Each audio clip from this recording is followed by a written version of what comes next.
Hello Believe Nation, I started the Mentor Me series with the goal to try to hang around people who've done a lot more than us, and by hopefully spending a little more time with them, some of their mindset, motivation, inspiration, way of thinking, belief system seeps into us to help us become the best version of ourselves. So today we're gonna learn from Oprah Winfrey on staying motivated. Mentor me, Oprah. And as always guys, if Oprah says something that really resonates with you, please leave it in the comments below and put quotes around it so other people can be inspired as well.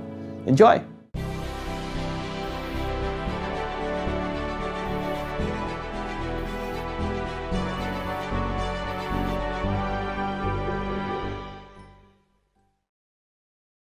When I was about 8 years old, I grew up in the church, and I was going to one of those Women's Day, you know how we have church all day long. I've been to Sunday school, and then and then afternoon, they were having a women's tea from the women's board, and they were having a tea, and the little girl that was supposed to be there to do a recitation had gotten ill. And so they said to my stepmother, we need a little girl, can Oprah come back and do a recitation this afternoon? My stepmother said, yeah, I'll have her back here this afternoon. So this, church ain't over to 1:30. So by 4 o'clock, I had gone home and learned to recite Invictus by William Ernest Henley. Now, it starts out of the night that covers me, black as a pit from pole to pole, I thank whatever gods may be for my unconquerable soul. I was reciting it and doing the pit from pole to pole. I didn't know what I was saying. But at the end of the poem, there's the stanza that says, it matters not how straight the gate, how charged with punishment the scroll, I am the master of my fate. I am the captain of my soul. Now, my little 8-year-old brain didn't really fully understand the power and depth of those words, but they sounded good enough for me to write them down and put them on my mirror. And those words, I am the master of my fate, I am the captain of my soul, became a mantra for me. What it said is, I am responsible for the choices that I make in my life. I am responsible. I am responsible. So obviously, I grew up and was better able to articulate what those words really mean. And I discovered in physics class, those of you who remember physics, the third law of motion. You remember what that is? The third law of motion in physics says, for every action, it's called Newton's law, and it says for every action, there is an equal and opposite reaction. So what does that mean? That means everything that you are putting out into the world, every action, bam, there is an equal and opposite reaction. It means no matter what you do, the energy of what you do, what you say, and most important, the energy of who you are is going out into the world, into your home, into your relationships, and that energy is always coming back to you. You are responsible for the energy that you are pulling out into the world, because that very energy, bam, is coming right back to you every single time, whether you believe it or not, because it is law. It is law. It is law that what you put out into the world is coming back. And I was hired in television, not knowing anything about it, having in mind Barbara Walters, but thinking, oh, okay, I can do that. Not knowing how to write or film or anything. And I think it was because it was the times, and I literally had somebody who was willing to work with me that I managed to find my way. But I had to find my way because the reporting never really fit me. And what did work for me, I'm this old, I'm so old that when I started that, it was a year of live action cam. And so it was like video cameras live. And so the news stations would do a live shot. They would throw to somebody live, even if nothing was going on, just so they could say, live action cam. And what I found is I wasn't so good at the writing part, but if I was just standing up and talking about what had just happened, it was really good. Right. And then I started to feel, so I started in 19, working in television, became an anchor immediately afterwards. My father still had an 11 o'clock curfew. Can you believe such a thing? That I am the 10 o'clock anchor. In Nashville, Tennessee, I am the woman on the newscast, reading the news, and my father would say, be home by 11. And I'd say, Dad, the news is on at 10. He goes, and it's off at 10:30, so be home by 11. So I had a very strict father. So anyway, I could feel inside myself that reporting was not the right thing for me, even though I was happy to have the job. Right. I got an offer to go to Atlanta. I was making $10,000 a year in 1971, but still in college, so I was thinking I was doing pretty good. Yeah. I got an offer to go to Atlanta for $40,000, which I thought, it's over. I'm gonna make $40,000. And my boss at the time said to me, you do not know what you don't know.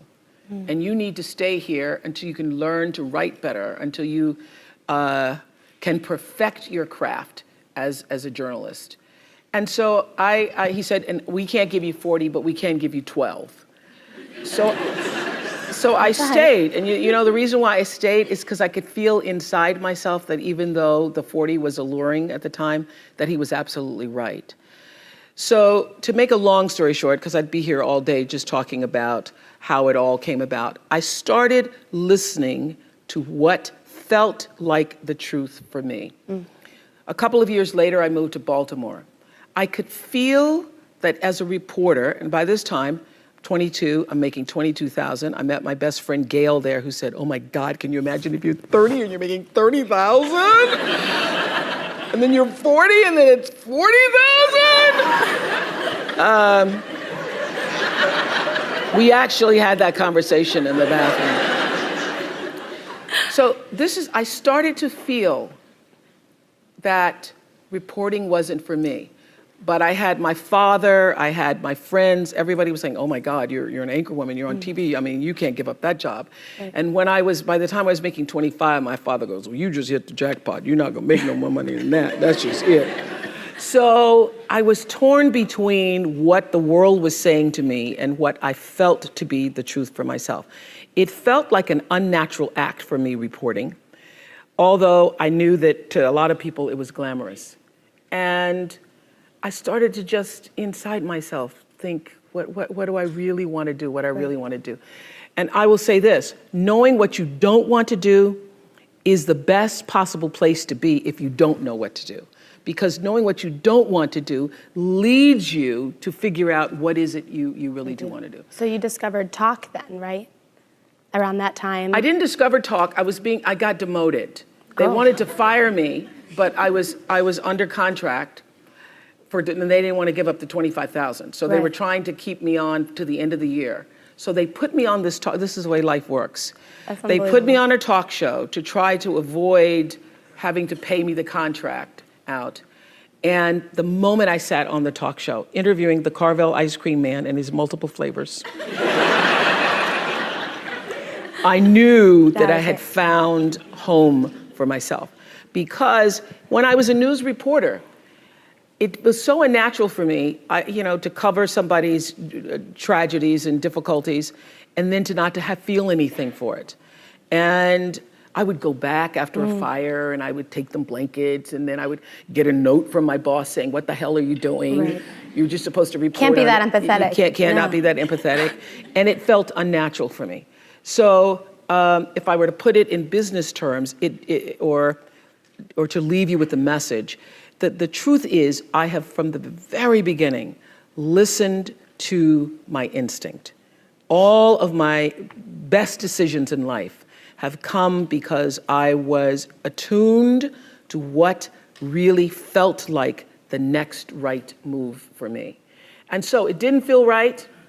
I knew that I wouldn't be there forever. I never even learned the streets in Baltimore because I thought, I was there longer than I thought. I was there 8 years. I should have learned the street. But I kept saying to myself, I'm not going to be here long. I'm not going to be here long. I'm not going to be here, so I'm not going to learn the street.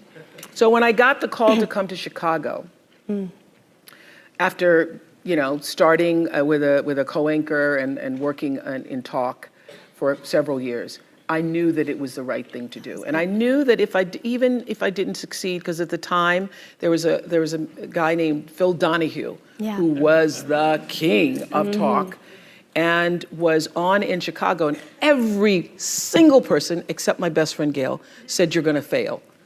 Every single person when I left, my bosses by this time thought I was terrific and said, you're walking into a landmine, you're gonna fail, Chicago's a racist city, you're black, you're not gonna make it. Everything to keep me staying. They then offered me a car and an apartment and all this stuff. And I said, no, if I fail, then I will find out what is the next thing for me, what is the next true thing for me. It felt right to you, so you went for it. Because it felt like, this is now the move I need to make. And I was not one of those people, all of my, the people who worked with me in news, they would have their tapes and they'd have their stories and they'd have, resumes ready. I didn't have any of that because I knew that the time would come where what I needed would show up for me. Okay. And when that showed up, I was ready. Because my definition of luck is preparation meeting the moment of opportunity. Right. And I was prepared to be able to step into that world of talk in a way that I knew I could do it. People refer to me as a brand now, the Oprah brand. I never knew what a brand was when I first started out. I didn't even know what that was. I became a brand by making every decision flow from the truth of myself. Every choice I made for every show that was going to be on the air, I made based upon, does this feel right? Does this feel right? Does this feel right? Is this going to help somebody? Is this going to help somebody? That's not going to help somebody. And I learned, my biggest teachers were people like the Ku Klux Klan and skinheads, because I was sitting on television one day doing an interview with the KKK. And I realized in that moment that the energy that I was broadcasting throughout the world was energy that I did not want to be a part of. And so I literally, in the middle of a commercial break, I just thought, I will never do this again. I will only allow my platform to be used as a force for good. And that there are many forms of the KKK, even if it's not called that. So I really made a conscious decision to use myself and to use the platform for that which I thought was going to enhance, enlighten people in a way. So that's the difference. In that moment, I stopped being used by television and made a decision to use television. I started out, I wanted $1 million so I could buy my dad a house on a hill or something. I didn't see the possibility for a long time until I was in it. And then I saw it, and then I said, oh, this is more than what I thought it was. This isn't just the vision to, because when you're in television, as I was starting out, the big vision is, oh, gee, can I get a network job? And I had this idea. I literally had said to my agent when I was in Baltimore, I said, could you get me the substitute job for Joan London on Good Morning America? I would just like to, when Joan London doesn't want to be there or when she's on vacation, could I just have that job? Fill in. Yeah, fill in. And he said, this was 1982. He said, you're not going to get that job because they already have a black person. I go, they don't have a black person. He said, Brian Gumbel already has that job. Well, ABC doesn't have a person. He goes, you're not going to get that job. Not even as a substitute. No, not even a substitute. So I let that agent go. But that was my thing. Oh, gee, if I could just get to the network, if you can get to a larger market, if you could get to, and the top three were, New York, LA, Chicago. I knew it wasn't going to work. I wasn't going to be accepted in LA in 1982 because I wasn't the right minority. And that's why Chicago? And I literally chose Chicago because of that. And then I thought, well, Chicago. And then I was on someone else's tape And I got a call from Chicago. I go, oh, that's a sign. But when you envisioned yourself being a backup, what was the greater goal? That was a step in the right direction. You had something in mind. Okay, so my goal is that I would be the backup for Joan London, and they would see how good I was. And then they want me to back up more. And then when Joan left for vacation, or Joan, decided that she no longer wanted to do it, they'd say, what about that girl that stood in for Joan? Yeah, that was my goal. And then you'd be on air, Yeah. you'd be a personality, but again, to what end? Yes, because I didn't have a vision beyond being successful on network television. It wasn't until I was literally on television, had my own show, made the decision that I was going to own the show, meaning I would take the risk if it worked or it didn't work, that I thought about, what does this really mean? And actually, I guess the vision was inspired by, I used to speak in high schools all the time. And I remember speaking at a school, and a kid said to me, you're that lady, oh, you're the one that plays on TV. And I say, no, I don't play on TV. It's actually my work. I use TV as my work. And when I, journal every night and was thinking about that, yeah, a lot of people think, and for a long time I thought it was just a job where you're gonna play on TV, you're gonna act on TV, you're gonna have this job. But it was around probably 2 or 2.5 years into it, around 88, 89, that I started to see, oh, this is bigger than... It's a platform. Yeah, television, that it's actually a platform. I changed how I viewed power about 1989. There was a book I read by a man named Gary Zukav called Seat of the Soul. And in Seat of the Soul, he defined what is true power, what is authentic power. And his definition of authentic power, meaning the kind of power that can never be taken from you. Not your looks, not your fame, not your money, not your square footage, but authentic power is when the personality, your personality, comes to serve the energy of your soul. When you are able to align who you are, who you've become in the world, with really what you've come to do in the world, when your personality serves the soul. So I thought a lot about that. That book was actually life-changing for me. And I was building a home in Santa Barbara. And as anybody who's ever built a bathroom or a home or anything, nothing ever happens on time. And it was 2002, and we're supposed to be finished, and it wasn't finished. And I was like, I can't wait to get in my house, and I'm finally going to have a great Christmas, and I'm going to do the kind of Christmas that I dreamed of from the Currier and Ives, cards. So I'm going to have the wreaths on the door, but I didn't have a floor, so it's a little difficult to do that. So I started to think, if I can't do that Christmas, well, what am I going to do for Christmas? My house isn't even ready, and what can I do? So I started, as I was walking around through the trees, sitting under that tree, because my favorite time is to be alone with my thoughts. And as I was alone with my thoughts, I was thinking, what would be the next best possible Christmas for myself? And I thought of the best Christmas I ever had. The best Christmas I ever had was when I was 12 years old. My mother was on welfare.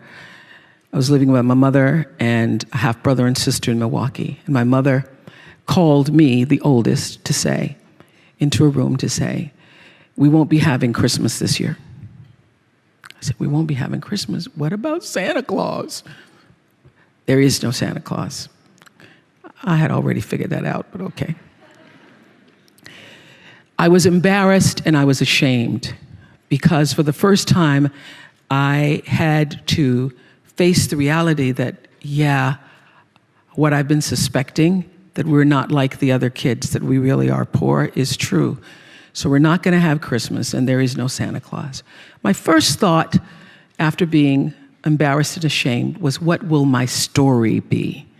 What am I going to tell everybody when we go back to school and they're showing their toys and I don't have anything to talk about? What am I going to do? I'm not going to go outside tomorrow when everybody's out in their yards, showing the toys they got for Christmas. I'm going to stay inside. Am I going to pretend I'm sick? What is my story going to be? Well, late that night, some nuns showed up at our house, and they brought a basket of food, and they brought toys for my brother and my sister. And I was overwhelmed with joy that those nuns showed up, not because they brought me a Tammy doll when I really wanted a Barbie doll. I was overwhelmed because somebody remembered that we existed, and somebody cared enough in the middle of the night to come to our house with food and toys. And also, I would now have a story. So as I was contemplating, that was the best Christmas I ever had, I thought, how could I make that possible for somebody else? What could I do to create the same kind of experience for other children? So I took 50 members of my team at Harpo, Harriet, one of them, Sherry, the table, and hired another 50 people in South Africa. And we went to South Africa with the idea of creating something that we ended up doing a documentary about called Christmas Kindness. Christmas Kindness, using my personality to serve the energy of my soul. So we went from village to village, offering toys and clothes, food, soccer balls to children who'd never experienced Christmas before. And early in the morning, you could see them lining up by the thousands to come. And we actually went to 10 or 12 villages to do this. And people said to me at the time, oh, that's so frivolous, and the kids won't remember it, and why don't you use your money to do something else more substantial, Oprah? And I said, they may not remember the toy.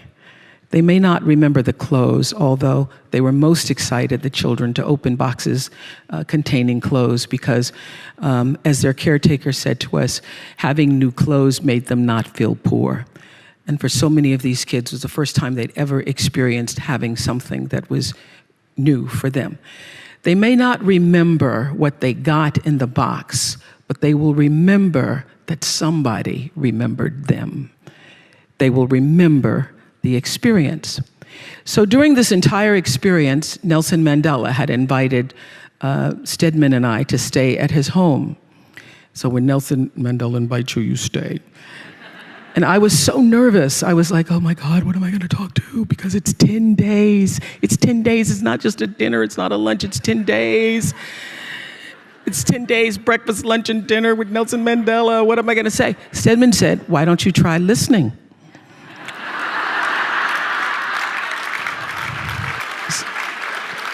So I did. I had 29 meals with Nelson Mandela. At first, really, I was very, like, oh my God, it's Nelson Mandela. And by the third or fourth day, he and I would sit together in his living room, sharing the paper at the end of the day, talking about events in the world. And one of the things we came to talk about the most was the power of education to overcome poverty.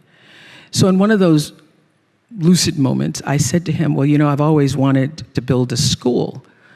He said, you want to build a school? Oprah, you want to build a school? So he got up and made a phone call to the Minister of Education. I wasn't planning on building it then. But all right. The Minister of Education comes over later in the day and we start the process of building a school. The reason why I wanted to build a school, because I tried different things, because I always knew, even before I could articulate, that my personality needs to serve my soul. This is what people don't know, because you can't tell everybody. I am who I am. One black woman, my hand in God's hand, trusting in that word, because that word never failed me. And I got to where I am, and I stand as I am, as Maya Angelou often says, and often said, and says in her poem to our grandmothers, every time you see me, I come as one, but I stand as 10,000. Every time you see me, I come as one, but I stand as 10,000. So it's just not me standing up here. It's my mother, my grandmother, her mother, the mother before her, her grandfather, every uncle who prayed, every sister who cried, every aunt who sacrificed, those whose names made the history books, those whose names never could make the history books, who allowed me to come as one and stand as 10,000. So oftentimes when I walk into a room, just as cool as you please, and I can't see another black face in a 50-mile radius, I stand and sit at the boards as one, but I'm bringing the 10,000 behind me. Because I not only know who I am, but I also know whose I am. And so, anything you hear about me that feels good, sounds good, you think about, I wonder what Oprah's doing, how's she doing? I am living the dream. And I want you to live the dream, because I'm not living the dream because I'm special. I'm living the dream because I was obedient to the call of the dream. So I want you to leave here today thinking about what is the dream for you? What is God's dream for you? What does the Creator's dream hold for you? So often we spend our lives wishing and hoping and hoping and wishing and desiring things. This is what I know for sure. You don't get what you wish for. You don't even get what you hope for. You get what you believe. So what is it you believe and know to be God's dream for you? So I live in the dream. I'm living in the space of the dream. And dream's good, dream's good. The dream is greater than anything that I could have imagined. You know, when I was a little girl, my father, on Sunday mornings after church, he was a deacon, so he thought he had to say goodbye to every single person. We were the last car leaving the parking lot in the green Oldsmobile. And we would drive through the white people's neighborhoods. And I used to dream the dream, driving through the white people's neighborhoods. We'd drive through the white people's neighborhoods and you'd see their fancy houses. Some of them had gates, but all of them had trees. And I remember when I first came to Baltimore, I met a friend. Hello, Baltimore in the house. When I first came to Baltimore, I made friends with a wonderful woman named Arlene Weiner. She was the wealthiest person I'd ever met. And I went to her house and parked in the driveway. There was a Corvette and there was a BMW and there was a Mercedes. I went, whoa, Arlene's rich. And at Arlene's house, once I got inside, I could see from her kitchen window 6 trees in the front yard. I thought, oh, rich people have trees. When I get rich, I'm gonna get me some trees. I'm not just gonna get me, everybody wanna get cars and pocketbooks and shoes, but I want me some trees. So, as life would have it, I was standing in my kitchen window about 3 years ago in California, making coffee in the morning, and I was looking out the window and I saw the 6 trees. But listen to me. I was making the coffee. I saw the 6 trees. I went out on the porch to actually count the 6 trees. And this is what I noticed. That I could dream the 6, but beyond the 6 trees in my kitchen window are 3,687 trees. How do I know? Because I had them counted.